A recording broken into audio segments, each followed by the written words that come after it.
नमस्ते। आज का विषय कुछ संजीदा है। आज हम भारतीय समाज में उपस्थित जाति व्यवस्था पर बात करेंगे। सबसे पहले आप यह जान लें कि जाति व्यवस्था हिंदू धर्म का हिस्सा नहीं है। यह एक सामाजिक अत्याचार है जिसे धर्म से जोड़ दिया गया है। एक सामाजिक एवं मानवीय विफलता है जो केवल हिंदू या केवल भारत में ही नहीं बल्कि हर समाज में है। बस कहीं इस विभाजन को कास्ट कहा जाता है और कहीं क्लास। लंदन का बकिंघम पैलेस इसका जीता जागता नमूना है, जहां रानी का बेटा ही राजा बनेगा। जन्म से ही वह व्यक्ति राष्ट्र का प्रधान होने के साथ चर्च का प्रधान भी होता है।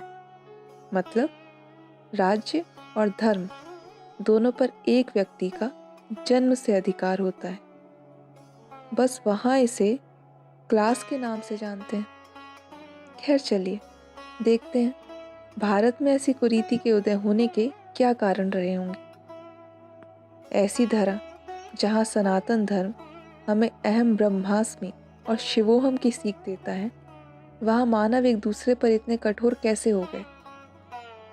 कारण हमारा अपना स्वभाव। मनुष्य अपने स्वभाव से मजबूर है, जिस कारण वस्तु हो या मानव, हमने उन्हें विभिन्न वर्ग, श्रेणी या जाति में के रूप में बांट दिया। सर्वप्रथम भारत में सामाजिक व्यवस्था के लिए वर्ण व्यवस्था थी, जिसकी स्पष्ट परिभाषा ऋग्वेद के पुरुष सूक्त व भगवत गीता के 18वें अध्याय में कुछ इस प्रकार दी गई है। जिसका जैसा कर्म और स्वभाव है उसी के अनुसार उसका वर्ण निर्धारित होता है। अर्थात व्यक्ति अपनी रुचि अनुसार अपना काम चुनने के लिए स्वतंत्र थे। उनका लक्ष्य अपनी विशेषताओं को समाज की समृद्धि में सहयोगी बनाना था। समाज को सुचारू व सुप्रबंधित तरीके से चलाने के लिए यह एक बेहतरीन व्यवस्था थी। लोगों की योग्यता और कौशल के आधार पर उनका वर्ण निर्धारित किया जाता था, ना कि जन्म के आधार पर। परंतु जैसा हर अच्छी चीज के साथ होता है, वही इस व्यवस्था के साथ भी हुआ। विरूपण। वर्ण व्यवस्था के सुंदर ढांचे में समय के साथ तोड़ मरोड़ होती गई। समाज में अनुवांशिकता आ गई। राजा का बेटा राजा, कुम्हार का बेटा कुम्हार और व्यापारी अपने बच्चों को व्यापार सिखाने लगे। ये मानव स्वभाव की कमजोरी है जो आज भी देखने मिल जाती है, आम है।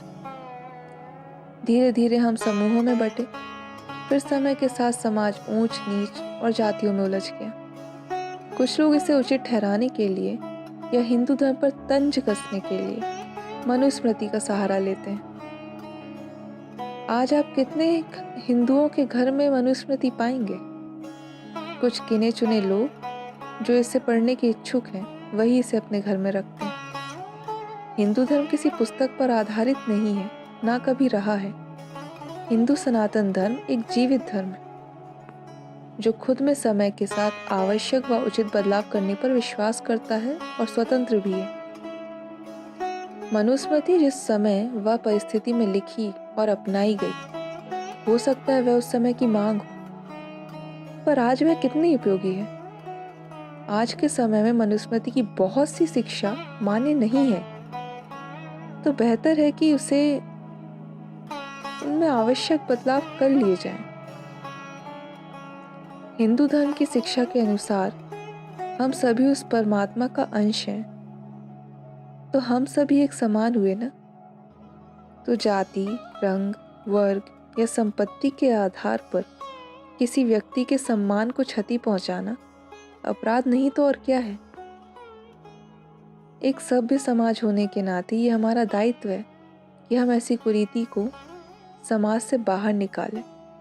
आप स्वयं गौर करिए और सोचिए, भारत जैसा समृद्ध और शक्तिशाली राष्ट्र इतना कमजोर कैसे पड़ गया कि विदेशी ताकतें हम पर राज कर पाईं? हमारा आपस में विखंडित होना ही हमारी कमजोरी थी। समाज के एक बहुत बड़े हिस्से को लड़ाई की अनुमति नहीं थी। आज भी परधर्मी मिशनरीज हमारे देश में रहकर हमारे सहधर्मी भाई बहनों को बरगलाकर उनका धर्म परिवर्तन कर रहे हैं।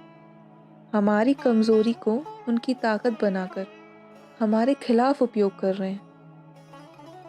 आज ब्राह्मण का बेटा इंजीनियर बन रहा है, कुम्हार का बेटा शिक्षक, जो ब्राह्मणों का काम होता था। तो आज के समय में जाति व्यवस्था कैसे मान्य है? समाज में उपस्थित जाति नाम की कुरीति को अब समाज से बाहर करने की आवश्यकता है। इसमें कोई संदेह नहीं है कि समय के साथ समाज में बदलाव आ रहा है। आपसी भेद को त्याग कर एक समृद्ध समाज का निर्माण करने के लिए हम और आप सभी आगे आकर इसमें अपना योगदान करें, मेरी यही विनती है। धन्यवाद। और भी सवालों के जवाब पाने के लिए सब्सक्राइब करना ना भूलें और अपने धर्म की सुंदरता को और लोगों तक पहुंचाने के लिए शेयर ज़रूर करें।